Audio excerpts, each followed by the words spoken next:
ഒരു job offer letter accept ചെയ്യുന്നതിന് മുന്നേ നിങ്ങൾ ചെക്ക് ചെയ്യേണ്ട കുറച്ച് ഇമ്പോർട്ടൻറ്റ് കാര്യങ്ങളാണ് ഞാൻ ഈ വീഡിയോയിൽ പറയാൻ പോകുന്നത്. അതിൽ ഫസ്റ്റ് വൺ എന്ന് പറയുന്നത്, നിങ്ങൾ ജോബ് ഓഫർ ലെറ്റർ അക്സെപ്റ്റ് ചെയ്യുന്ന ടൈമിൽ തന്നെ ഡെസിഗ്നേഷൻ, നിങ്ങൾ കയറാൻ പോകുന്ന പൊസിഷൻ്റെ പേര്, ജോബ് പൊസിഷൻ കറക്റ്റായിട്ട് തന്നെ കൊടുത്തിട്ടുണ്ടോ, നിങ്ങൾ ഉദ്ദേശിച്ച ഒരു ജോബ് പൊസിഷൻ ആണോ എന്നുള്ളത് ക്രോസ് ചെക്ക് ചെയ്യുക. ബിക്കോസ് നമുക്ക് ഈ ജോബ് ഡെസിഗ്നേഷൻ പല രീതിയിൽ കൊടുക്കാൻ പറ്റും. ഇപ്പോൾ ഫോർ എക്സാമ്പിൾ ഇപ്പോൾ ഡിജിറ്റൽ മാർക്കറ്റിംഗ് ഫീൽഡിലാണ് നിങ്ങൾ വർക്ക് ചെയ്യുന്നെങ്കിൽ ഡിജിറ്റൽ മാർക്കറ്റിംഗിനുള്ളിൽ തന്നെ പെയ്ഡ് ആഡ് എക്സ്പെർട്ടും അതുപോലെ തന്നെ SEOയും അങ്ങനെ പറഞ്ഞ പല പൊസിഷൻസ് ഉണ്ട്.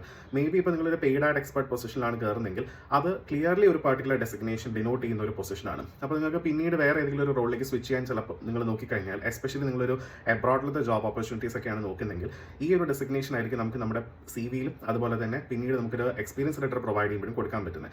അപ്പോൾ അതിലൊരു റെസ്പോൺസിബിലിറ്റി എന്ന് പറയുന്നത് എൻറ്റയർലി ആഡ് റൺ ചെയ്യുക എന്നുള്ളത് മാത്രമാണ്. നമുക്ക് ചിലപ്പോൾ ഒരു കോണ്ടന്റ് ക്രിയേഷൻ ആയിട്ടോ അങ്ങനെയൊന്നും ചിലപ്പോൾ ഒരു ബന്ധമുണ്ടെന്ന് നമുക്ക് ആ ഒരു ഡെസിഗ്നേഷൻ വഴി ചിലപ്പോൾ നമുക്ക് കൺവേ ചെയ്യാൻ പറ്റത്തില്ല. ബട്ട് നിങ്ങൾക്ക് ഇതേ പൊസിഷനിൽ തന്നെയാണ് ഒരു ഹയർ പൊസിഷനിൽ പോയിട്ടുണ്ടെങ്കിൽ ഈ ഡെസിഗ്നേഷൻ ഒരു പ്രോബ്ലം ഇല്ല. പക്ഷേ നിങ്ങൾ വർക്ക് ചെയ്യുന്ന കമ്പനിയിൽ നിങ്ങൾ വേറെയും കുറേ റോൾസ് ഹാൻഡിൽ ചെയ്തിട്ടുണ്ട്.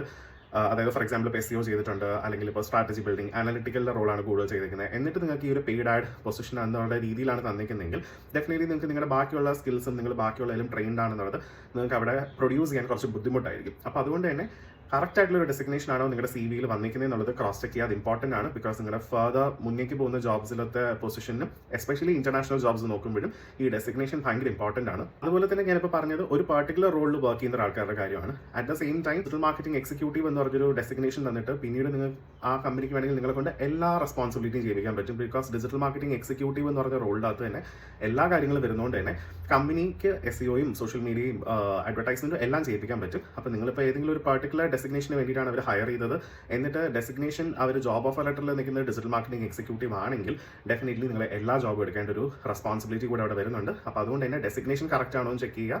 ബിക്കോസ് അതിൻ്റേതായിട്ടുള്ള പോസിറ്റീവ്സും നെഗറ്റീവ്സും ഉണ്ട്. സോ ഡെഫിനറ്റ്ലി നിങ്ങൾക്ക് വേണ്ട ഒരു പൊസിഷനിൽ തന്നെയാണോ നിങ്ങൾ കയറിയിരിക്കുന്നത്, അവർ ജോബ് ഹയറിംഗ് ഇട്ടപ്പോഴത്തേക്കും നിങ്ങൾ ഹയർ ചെയ്യുന്നു എന്ന് പറഞ്ഞ പൊസിഷനിൽ തന്നെയാണോ നിങ്ങളുടെ ഡെസിഗ്നേഷൻ ഓഫർ ലെറ്ററിൽ തന്നിരിക്കുന്നത് എന്നുള്ളത് ക്രോസ് ചെക്ക് ചെയ്യുക. അല്ലെങ്കിൽ ചിലപ്പോൾ എന്ത് പറ്റും, എക്സസ് ആയിട്ടുള്ള ജോബ് ചെയ്യേണ്ടി വരും, ചിലപ്പോൾ നിങ്ങൾ ഉദ്ദേശിച്ച ജോബ് ആയിരിക്കത്തില്ല. അപ്പോൾ അതെല്ലാം പ്രിവെന്റ് ചെയ്യാൻ ഡെഫിനറ്റ്ലി ഈ പറഞ്ഞ ഡെസിഗ്നേഷൻ ആദ്യം തന്നെ ചെക്ക് ചെയ്യുക. ഈ ഡെസിഗ്നേഷൻ ചെക്ക് ചെയ്യുന്നതിന്റെ കൂട്ടത്തിൽ തന്നെ നമുക്ക് ആ പറഞ്ഞ എന്താണ് നമ്മുടെ ജോബ് റെസ്പോൺസിബിലിറ്റി എന്നുള്ളതും മിക്കവാറും തരുന്ന ജോബ് ഓഫർ ലെറ്ററിൽ അവർ ഇൻക്ലൂഡ് ചെയ്തിട്ടുണ്ടാവും. അപ്പോൾ അതും കൂടെ ക്രോസ് ചെക്ക് ചെയ്യുക. നമ്മുടെ ജോബ് ഡെസിഗ്നേഷനിൽ ബേസ്ഡ് ആയിട്ടുള്ളതും നമ്മൾ ഹയർ ചെയ്തപ്പോൾ അവർ പറഞ്ഞ കണ്ടീഷൻസും ഡിസ്ക്രിപ്ഷനും തന്നെയാണോ ആ ജോബ് ഡിസ്ക്രിപ്ഷനിൽ വന്നിരിക്കുന്നത് നോക്കുക.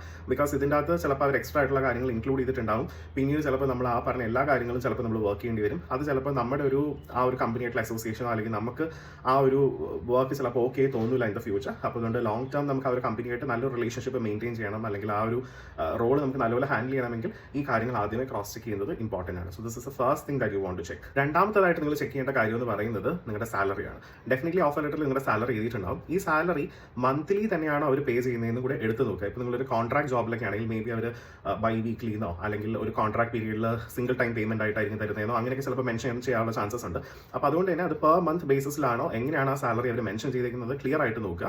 ഓൾസോ ഇതിന്റെ കൂട്ടത്തിൽ നിങ്ങൾക്ക് ബേസ് സാലറി ഉണ്ടാവും, അതിന്റെ കൂട്ടത്തിൽ തന്നെ ചിലപ്പോൾ അതിന്റെ കൂട്ടത്തിൽ ബോണസ് ഉണ്ടാവും. അപ്പോൾ അതെല്ലാം സെപ്പറേറ്റ് ആയിട്ട് മെൻഷൻഡ് ആണോ, നിങ്ങളുടെ ഇന്റർവ്യൂവിൽ ഡിസ്കസ് ചെയ്ത കാര്യങ്ങളെല്ലാം ആ ഒരു സാലറിയിലത്തെ പാക്കേജ് ഡീറ്റെയിൽസിനകത്ത് വന്നിട്ടുണ്ടോ എന്നുള്ളതും ക്രോസ് ചെക്ക് ചെയ്യുക. ബിക്കോസ് പിന്നീട് ഇത് ഒരു ക്ലാഷിലേക്ക് മൂവ് ചെയ്യാനുള്ള ചാൻസസ് ഉണ്ട്. ബിക്കോസ് അവർ ചിലപ്പോൾ എഗ്രി ചെയ്തിട്ടില്ലായിരുന്നു, എവിടെയാണ് അവർ പറഞ്ഞിട്ടുള്ളത്, നമ്മുടെ ഓഫർ ലെറ്ററിൽ അത് പറഞ്ഞിട്ടില്ലല്ലോ, നിങ്ങൾ ഓഫർ ലെറ്റർ വായിച്ചിട്ടല്ലേ നിങ്ങൾ അക്സെപ്റ്റ് ചെയ്തത് എന്നുള്ള പല കോൺവെർസേഷൻസും വരാൻ ചാൻസസ് ഉണ്ട്. ഇൻ കേസ് ഒരു കോൺഫ്ലിക്റ്റ് അറൈസ് ചെയ്യുന്ന ടൈമിൽ ഈ കാര്യങ്ങളെല്ലാം ഒരു ഡിസ്കഷൻ പോയിന്റിൽ വരുന്നതാണ്. അപ്പോൾ അങ്ങനെയൊന്നും ഡെഫിനറ്റ്ലി ഉണ്ടാവാതിരിക്കാനും ഇൻ കേസ് ഉണ്ടാവുമ്പോൾ നമുക്കൊരു സേഫർ സൈഡിൽ നിൽക്കാൻ വേണ്ടിയിട്ടും ഡെഫിനറ്റ്ലി ഈ പറഞ്ഞ കാര്യങ്ങൾ നമ്മുടെ ജോബ് ഓഫർ ലെറ്ററിൽ മെൻഷൻഡ് ആണോ എന്നുള്ളത് ചെക്ക് ചെയ്യുക. അതുപോലെ തന്നെ നമുക്ക് ഈ പെയ്ഡ് ആയിട്ടുള്ള ഓഫർ, അതുപോലെ തന്നെ വേറെ ബെനിഫിറ്റ്സ്, ബാക്കിയുള്ള ഈ ഒരു കമ്പനി പ്രൊവൈഡ് ചെയ്യുന്ന ബെനിഫിറ്റ്സ്, ആ കാര്യങ്ങളെല്ലാം ഈ പറഞ്ഞ ജോബ് ഓഫർ ലെറ്ററിൻ്റെ അകത്ത് മെൻഷൻഡ് ആയിരിക്കും. അതൊക്കെ മെൻഷൻഡ് ആണോ എന്ന് ചെക്ക് ചെയ്യുക. ഫോർ എക്സാമ്പിൾ നമുക്ക് ചിലപ്പോൾ ചില കമ്പനീസ് ഹെൽത്ത് ഇൻഷുറൻസ് പ്രൊവൈഡ് ചെയ്യുന്നുണ്ടാവും, അതുപോലെ തന്നെ കുറച്ച് അല്ലാതെ ബോണസസ്, ഇൻസെൻറ്റീവ്സ്, അങ്ങനത്തെ ഓരോ കാര്യങ്ങളുണ്ടാവും. ഈ കാര്യങ്ങളെല്ലാം അവർ ഡിസ്കസ് ചെയ്തിട്ടുണ്ടെങ്കിൽ ആ കാര്യങ്ങളെല്ലാം തന്നെ ഓഫർ ലെറ്ററിൽ വന്നിട്ടുണ്ടോ എന്നുള്ളത് ചെക്ക് ചെയ്യുക. അതുപോലെ തന്നെ നമ്മുടെ ജോബ് ഓഫർ ലെറ്ററിൽ എന്നോട്ടാണ് നമ്മൾ ഈ ഒരു ജോബ് സ്റ്റാർട്ട് ചെയ്യുന്നുള്ള ഡേറ്റ് മെൻഷൻഡ് ആയിരിക്കും. അത് നമുക്ക് കംഫർട്ടബിൾ ആയിട്ടുള്ള ഡേറ്റ് നമ്മൾ ഇന്റർവ്യൂ ഡിസ്കസ് ചെയ്തൊരു ഡേറ്റ് ആണോ എന്ന് ക്രോസ് ചെക്ക് ചെയ്യാം. അപ്പോൾ ആ സ്റ്റാർട്ട് ഡേറ്റും അതുപോലെ തന്നെ ഇപ്പോൾ ഒരു കോൺട്രാക്ട് ആണെങ്കിൽ അതിനൊരു എൻഡ് ഡേറ്റ് കാണും, ആ എൻഡ് ഡേറ്റ് നമ്മൾ ഡിസ്കസ് പോലെ തന്നെയാണോ എന്നുള്ളത് ചെക്ക് ചെയ്യുക. ഓൾസോ ഇപ്പോൾ ഈ പറഞ്ഞ വേറെ എന്തെങ്കിലും ഒരു ടേംസ് ആൻഡ് കണ്ടീഷൻസ്, ക്ലോസസ്, ഒരു കമ്പനിക്ക് സെപ്പറേറ്റ് പോളിസീസ് ഉണ്ടാവും, കമ്പനി പോളിസീസ്, ആ പോളിസീസും അതിൻ്റെ അകത്ത് എന്തെങ്കിലും എക്സ്ട്രാ ആയിട്ട് മെൻഷൻ ചെയ്തിട്ടുണ്ടെങ്കിൽ അതും വായിച്ച് ക്ലാരിറ്റി ഉണ്ടാക്കുക. ഇപ്പോൾ ഇൻ കേസ് ഇപ്പം അവർ ചിലപ്പം ഈ കമ്പനി പോളിസീസ് ഡീറ്റെയിൽ ആയിട്ട് എഴുതാതെ ബേസ്ഡ് ഓൺ അവർ കമ്പനി പോളിസീസ് എന്നുള്ള രീതിയിലൊക്കെ ചിലപ്പോൾ അവർ മെൻഷൻ ചെയ്തിട്ടുണ്ടാവും. അപ്പോൾ അത് എന്താണെന്ന് ക്ലിയർ ആയിട്ട് മനസ്സിലായിട്ടില്ലെങ്കിൽ സൈൻ ചെയ്യുന്നതിന് മുന്നേ, നമ്മൾ ഓഫർ ലെറ്റർ അക്സെപ്റ്റ് ചെയ്യുന്നതിന് മുന്നേ always talk with the HR and understand what are these company policies എന്നുള്ളത് HR അടുത്തോ അല്ലെങ്കിൽ അവിടെ അവിടുത്തെ മാനേജറിൻ്റെ അടുത്തോ ചോദിച്ച് മനസ്സിലാക്കുക. എന്നിട്ട് മാത്രം ഓഫർ ലെറ്ററിൽ സൈൻ ചെയ്യുക. വി ഡോണ്ട് നോ അവരെന്തൊക്കെയാണ് കമ്പനി പോളിസീസിൽ ആഡ് ചെയ്തിരിക്കുന്നത് എന്നുള്ളത്. ഞാൻ നേരത്തെ പറഞ്ഞ പോലെ തന്നെ ഇൻ കേസ് എന്തെങ്കിലും ഒരു ഇഷ്യൂ ഉണ്ടായി കഴിഞ്ഞാൽ they will just mention that all these things are our company policies എന്നുള്ളത് നമുക്ക് തന്നെ ഒരു ബുദ്ധിമുട്ടാവുന്ന ഒരു കാര്യമായിരിക്കും. അപ്പോൾ നമ്മളൊരു ജോബിൽ കയറുന്നത് നമുക്ക് വീണ്ടും ഒരു ഹയർ പൊസിഷനിലേക്ക് പോകണം എന്നുള്ള രീതിയിലാണ്. ഹയർ പൊസിഷനിൽ പോകുന്നത് ബുദ്ധിമുട്ടുണ്ടാക്കുന്നത് ഇവരുടെ കമ്പനി പോളിസീസും നമ്മൾ അക്സെപ്റ്റ് ചെയ്ത ഈ ജോബിലത്തെ പ്രോബ്ലംസും കാരണമായിരിക്കും. അത് ചിലപ്പോൾ ഈ ഡെസിഗ്നേഷൻ്റെ ഫോമിൽ വരാം. ഇഷ്ടംപോലെ കേസസ് ഉണ്ട്. ഇപ്പോൾ ഡെസിഗ്നേഷൻ ഇപ്പോൾ നമ്മളിപ്പോൾ ഈ പെയ്ഡ് ആഡ് എക്സ്പെർട്ട് എന്നൊക്കെ വെച്ചിട്ട് നമുക്ക് വേറൊരു പൊസിഷനിലേക്കൊക്കെ പോകുമ്പോഴത്തേക്കും നിങ്ങൾ ബാക്കിയുള്ള ഫീൽഡ് എക്സ്പീരിയൻസ് ഇല്ലല്ലോ എന്ന് ചോദിക്കുന്ന പല ഇന്റർവ്യൂ സിറ്റുവേഷൻസ് ഉണ്ടാവാറുണ്ട്. So definitely keep in mind ഈ പറഞ്ഞ ഡെസിഗ്നേഷൻസിന്റെ പേര് ഇമ്പോർട്ടൻ്റ് ആണ്, കമ്പനി പോളിസീസ് നോക്കുന്നതും ഇമ്പോർട്ടൻ്റ് ആണ്. അതുപോലെ തന്നെ ഏറ്റവും ഇമ്പോർട്ടൻ്റ് ആയിട്ടുള്ള ഒരു കാര്യമാണ് നമ്മുടെ CV-യിൽ വർക്കിന്റെ ടൈമിംഗ് പറഞ്ഞിട്ടുണ്ടാകും, അതായത് വർക്ക് സ്കെഡ്യൂൾ. അപ്പോൾ വർക്ക് സ്കെഡ്യൂൾ എങ്ങനെയാണെന്നുള്ളതും ക്രോസ് ചെക്ക് ചെയ്യുക. മേ ബി ഇപ്പോഴത്തെ ഒരു സർക്കംസ്റ്റാൻസസിൽ ഫ്ലെക്സിബിൾ വർക്കിംഗ് അവൈലബിൾ ആണ് എന്നുള്ള ടേംസ് ഒക്കെ നമ്മുടെ ഓഫർ ലെറ്ററിൽ ഉണ്ടാവും. ഫ്ലെക്സിബിൾ വർക്കിംഗ് ഒക്കെ വന്നിട്ടുണ്ടെങ്കിൽ that means you should be available whenever the company needs എന്നുള്ളൊരു മീനിങ് അതിൻ്റെ അകത്ത് വരുന്നുണ്ട്. മേ ബി നമുക്ക് ആദ്യം കാണുമ്പോൾ ഭയങ്കര സന്തോഷമായിരിക്കും, ഓക്കെ ഏത് ടൈമിൽ വേണമെങ്കിലും വർക്ക് ചെയ്യാമെന്നുള്ളത്. But it's totally depending on the company. അപ്പോൾ അതുപോലത്തെ ടേംസ് ഒക്കെ വന്നിട്ടുണ്ടെങ്കിൽ പിന്നീട് ചില കമ്പനി അത് ഭയങ്കര ബുദ്ധിമുട്ടായിട്ടുള്ള സിറ്റുവേഷനിലോട്ട് കൊണ്ടുപോകാറുണ്ട്. അപ്പോൾ അതുകൊണ്ട് തന്നെ ചെക്ക് പ്രോപ്പർ വർക്ക് സ്കെഡ്യൂൾ നിങ്ങൾക്ക് ഫേവർ ചെയ്യുന്ന രീതിയിൽ, അതായത് നിങ്ങൾ ഓൾറെഡി ഇന്റർവ്യൂവിൽ ഡിസ്കസ് ചെയ്ത ടേംസ് തന്നെയാണ് വർക്ക് സ്കെഡ്യൂളിൽ മെൻഷൻ ചെയ്തേക്കുന്നത് ക്രോസ് ചെക്ക് ചെയ്യുക. ഫോർ എക്സാമ്പിൾ അവർ ഏത് ടൈം തൊട്ട് ഏത് ടൈം വരെ ആയിരിക്കും ഓഫീസ് അവേഴ്സ് ഉള്ളത്, വർക്കിംഗ് അവേഴ്സ് ഉള്ളത് എന്നുള്ളത് മെൻഷൻ ചെയ്തിട്ടുണ്ടാവും. നിങ്ങൾ എക്സ്ട്രാ ആയിട്ട് വർക്ക് ചെയ്യുന്നുണ്ടെങ്കിൽ ഓവർ ടൈം വർക്ക് എങ്ങനെയാണ്, അതിൻ്റെ ഒരു പേയ്മെന്റ് വരുന്നത്, അതിൻ്റെ പോളിസീസ് എങ്ങനെയാണ് എന്നുള്ള എല്ലാം തന്നെ ഈ പറഞ്ഞ ജോബ് ഓഫർ ലെറ്ററിൽ മെൻഷൻ ചെയ്തിട്ടുണ്ടാവും. അപ്പോൾ അതെല്ലാം ക്രോസ് ചെക്ക് ചെയ്യുക. വർക്ക് സ്കെഡ്യൂളിലും അല്ലെങ്കിൽ ഫ്ലെക്സിബിൾ വർക്കിംഗ് എന്നുള്ള രീതിയിലൊന്നും നമ്മൾ ചിലപ്പോൾ അധികം ബോധേഡായിരിക്കത്തില്ല. പക്ഷേ ഇൻ ദ ഫ്യൂച്ചർ കമ്പനിക്ക് ഓരോ ഡിമാൻഡ്സ് വരുമ്പോഴത്തേക്കും നമ്മൾ ചിലപ്പം സൺഡേയും സാറ്റർഡേയും എല്ലാം നമ്മൾ വർക്ക് ചെയ്യേണ്ടി വരും. മേ ബി അത് മൺഡേ ടു ഫ്രൈഡേ ആയിരിക്കും നമ്മളുടെ അടുത്ത് ആദ്യം ഡിസ്കസ് ചെയ്തിട്ടുണ്ടായിരുന്ന ടൈമിംഗ്.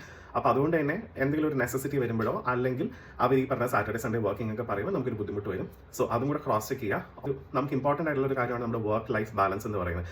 ആ ബാലൻസ് പോയി കഴിഞ്ഞാൽ തന്നെ നമുക്ക് ലൈഫിലും ഹാപ്പിനെസ് ഉണ്ടാവത്തില്ല, വർക്കിലും ഹാപ്പിനെസ് ഉണ്ടാവത്തില്ല, മുഴുവൻ പ്രോബ്ലംസ് ആയിരിക്കും. എങ്ങനെയെങ്കിലും കമ്പനിയിൽ ഇറങ്ങിയാൽ മതി എന്നുള്ള സിറ്റുവേഷനൊക്കെ ആയിരിക്കും ചിലപ്പോൾ ഉണ്ടാവുന്നത്.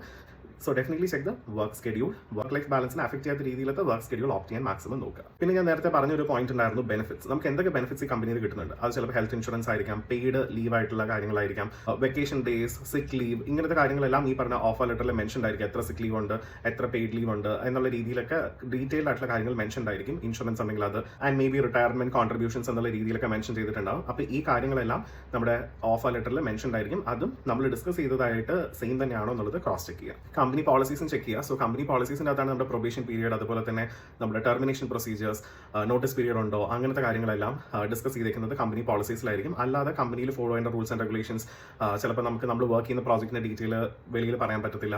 ഈവൻ ആഫ്റ്റർ വർക്കിംഗ് ഇങ്ങനെയൊക്കെ ഒരു കണ്ടീഷൻസ് ചിലപ്പോൾ വർക്ക് റിലേറ്റ് ചെയ്തിട്ടുള്ള കാര്യങ്ങൾ ഡിസ്ക്ലോസ് ചെയ്യാൻ പാടില്ല. അങ്ങനത്തെ രീതിയിൽ ഇപ്പോൾ ലാപ്ടോപ്പൊക്കെ നമ്മൾ യൂസ് ചെയ്യുന്നുണ്ടെങ്കിൽ ലാപ്ടോപ്പ് നമ്മൾ വേറെ കൺട്രിയിലോട്ട് കൊണ്ടുപോകാൻ പാടില്ല. അങ്ങനത്തെ ഉള്ള കുറേ കണ്ടീഷൻസ് ഉണ്ടാവും. അപ്പോൾ അതൊക്കെ നമ്മൾ ഡെഫിനറ്റ്ലി ക്രോസ് ചെക്ക് ചെയ്യണം. കമ്പനി പോളിസീസ് ചിലപ്പോൾ അവർ ജസ്റ്റ് ഒരു 1 line പോലെ ആയിരിക്കും കമ്പനി പോളിസീസ് ഫോളോ ചെയ്യണം എന്നുള്ളത് പറഞ്ഞിരിക്കുന്നത്. If you are not aware of the company policies before signing or before accepting the offer letter, talk with the people and understand what are the company policies. So it's important നമ്മൾ offer letter accept ചെയ്യുന്നതിന് മുന്നേ തന്നെ അതിൻ്റെ അകത്ത് ആ ഒരു കമ്പനീനെ represent ചെയ്യുന്ന ഒരു പ്രോപ്പർ പേഴ്സന്റെ സിഗ്നേച്ചറും അവരുടെ സീലൊക്കെ ഉണ്ടോ എന്നുള്ളത് ക്രോസ് ചെക്ക് ചെയ്തിട്ട് മാത്രം നമ്മൾ സൈൻ ചെയ്യുക. ബിക്കോസ് കമ്പനിയുടെ സീൽ അല്ലെങ്കിൽ കമ്പനിയിലത്തെ ഒരു മെയിൻ ഹെഡിന്റെ ഒരു സിഗ്നേച്ചർ, മാനേജറോ CEO അവരുടെ സിഗ്നേച്ചർ ഇല്ലാതെ നമ്മൾ സൈൻ ചെയ്ത് കഴിഞ്ഞാൽ അവർ പ്രൊഡ്യൂസ് ചെയ്തൊരു ഓഫർ ലെറ്റർ അല്ല എന്നുള്ളത് ക്ലെയിം ചെയ്യാനുള്ള ഹൈ ചാൻസസ് ഉണ്ട്. ഇതെല്ലാം നമ്മൾ ക്രോസ് ചെക്ക് ചെയ്യുന്നതിന് ഇമ്പോർട്ടൻസ് എന്താണെന്ന് വെച്ചാൽ നമ്മളിപ്പോൾ കേരളത്തിൽ നോക്കിക്കഴിഞ്ഞാലോ ഇന്ത്യയിൽ നോക്കിക്കഴിഞ്ഞാലോ ഇവിടുത്തെ ലേബർ ലോസ് അത്രത്തോളം സ്ട്രിക്റ്റ് അല്ലാത്തതുകൊണ്ട് തന്നെ it is always in favour of the corporates. ആ ഒരു കമ്പനിക്ക് ഫേവർ ചെയ്യുന്ന ഇഷ്ടംപോലെ ലൂപ്പ് ഹോൾസ് ഉണ്ട്. സോ അതുകൊണ്ട് തന്നെ ഒരു എംപ്ലോയി എന്നുള്ള രീതിയിൽ ചിലപ്പോൾ നമുക്ക് എപ്പോഴും ജസ്റ്റിസ് കിട്ടണമെന്നില്ല. ആൻഡ് അപ്പോൾ അതുകൊണ്ട് തന്നെ ഇപ്പോൾ നമുക്കിപ്പോൾ എന്തെങ്കിലും ഒരു പ്രോബ്ലം വന്നാലും നമ്മൾ അതിൻ്റെ പിറകെ കുറേ നാൾ നടക്കേണ്ടി വരും. It's not easy. ഇപ്പോൾ നിങ്ങൾ ജസ്റ്റ് ക്വാറയോ അല്ലെങ്കിൽ റെഡിറ്റോ അതുപോലത്തെ ഏതെങ്കിലും ഒരു പ്ലാറ്റ്ഫോംസ് എടുത്തിട്ട് ഓരോരുത്തർ പറഞ്ഞിരിക്കുന്ന കാര്യങ്ങൾ അവർ ഫേസ് ചെയ്യേണ്ട ചലഞ്ചസ് എന്തായിരുന്നു, വലിയ MNC കമ്പനീസിലും ചെറിയ കമ്പനീസിലും അവർ ഫേസ് ചെയ്യേണ്ട പ്രോബ്ലംസ് എന്തായിരുന്നു എന്നുള്ളതൊക്കെ അവർ ഓൾറെഡി അവിടെ ഷെയർ ചെയ്തിട്ടുണ്ട്. അത് വായിക്കുമ്പോൾ തന്നെ നിങ്ങൾക്ക് മനസ്സിലാവും എത്രത്തോളം ഡിലേ ഉണ്ട് ഈ പ്രോസസ്സിലൊക്കെ. ഇപ്പം സാലറി കിട്ടാത്ത ഇഷ്യൂസ്, റെസിഗ്നേഷൻ ടൈമിൽ എക്സ്പീരിയൻസ് ലെറ്റർ കൊടുക്കാത്ത ഇഷ്യൂസ്, അങ്ങനത്തെ പല ഇഷ്യൂസ് ഉണ്ട്. ഇഷ്ടംപോലെ നമ്പർ ഓഫ് ഇഷ്യൂസ് ഉണ്ട്. അപ്പോൾ ഇതെല്ലാം നമ്മളൊന്ന് മൈൻഡിൽ വെക്കുന്നത് നന്നായിരിക്കും. സോ ദാറ്റ് നമ്മൾ പ്രിപ്പയർഡ് ആയിരിക്കും. ഇങ്ങനെയൊക്കെ കാര്യങ്ങൾ ഓരോ കമ്പനിയിൽ നടക്കുന്നുണ്ട്. അപ്പം ഞാൻ ഈ കാര്യങ്ങളെല്ലാം ഒന്ന് മൈൻഡിൽ വെച്ച് ഇതെല്ലാം ക്രോസ് ചെക്ക് ചെയ്ത് പ്രോപ്പർലി ഒന്ന് ഫോളോ ചെയ്താൽ കുറച്ചും കൂടെ ബെറ്റർ ആയി നമുക്ക് നമ്മുടെ കാര്യങ്ങൾ മാനേജ് ചെയ്യാൻ പറ്റും. എല്ലാ കമ്പനിയിലത്തെ അവസ്ഥയൊന്നുമല്ല. ചില കമ്പനീസിലുണ്ട് അൺഎക്സ്പെക്ടഡ് ആയിട്ട് വരും. ഇപ്പോൾ നമ്മൾ തന്നെ കേൾക്കാറില്ലേ, പോപ്പുലർ ആയിട്ടുള്ള MNC കമ്പനീസ് ജസ്റ്റ് ഒരു ഫോൺ കോളിൽ തന്നെ എല്ലാവരും ടെർമിനേറ്റ് ചെയ്യുന്നു, അല്ലെങ്കിൽ അതെല്ലാം അവരുടെ കമ്പനി പോളിസീസിൽ ഓൾറെഡി ഉള്ളതാണ്, നമുക്കൊന്നും ചെയ്യാൻ പറ്റത്തില്ല. അപ്പം അതെല്ലാം നമ്മൾ അവെയർ ആയിരിക്കുന്നത് ഇമ്പോർട്ടൻ്റ് ആണ്. അവർക്ക് എപ്പോൾ നമ്മൾ പറഞ്ഞുവിടാം എന്തൊക്കെയാണ് അവരുടെ വയലേഷൻസ് ആയിട്ട് വരുന്നത് എന്നുള്ളതൊക്കെ നമ്മൾ അറിഞ്ഞു വെക്കുക. So it so important read the offer letter properly. അപ്പോൾ ഇത്രയും കാര്യങ്ങൾ നമ്മളൊരു ഓഫർ ലെറ്ററിൽ ഡെഫിനറ്റ്ലി ചെക്ക് ചെയ്യേണ്ട കാര്യങ്ങളാണ്. ഇത്രയും കാര്യങ്ങൾ പ്രോപ്പർലി ക്രോസ് ചെക്ക് ചെയ്തതിനു ശേഷം മാത്രം ഒരു ഓഫർ ലെറ്റർ അക്സെപ്റ്റ് ചെയ്യുക. നിങ്ങൾക്ക് ഇതുപോലത്തെ വേറെ എന്തെങ്കിലും ഒരു ജോബ് റിലേറ്റഡ് അല്ലെങ്കിൽ ഒരു ഓഫർ ലെറ്റർ റിലേറ്റഡ് നമ്മുടെ ഇൻ്റർവ്യൂ റിലേറ്റ് ചെയ്തിട്ടുള്ള എന്തെങ്കിലുമൊക്കെ കൂടുതൽ ഡീറ്റെയിൽസ് വേണമെങ്കിൽ you can comment in the video and I will try to make more videos about it. So stay tune for the next video.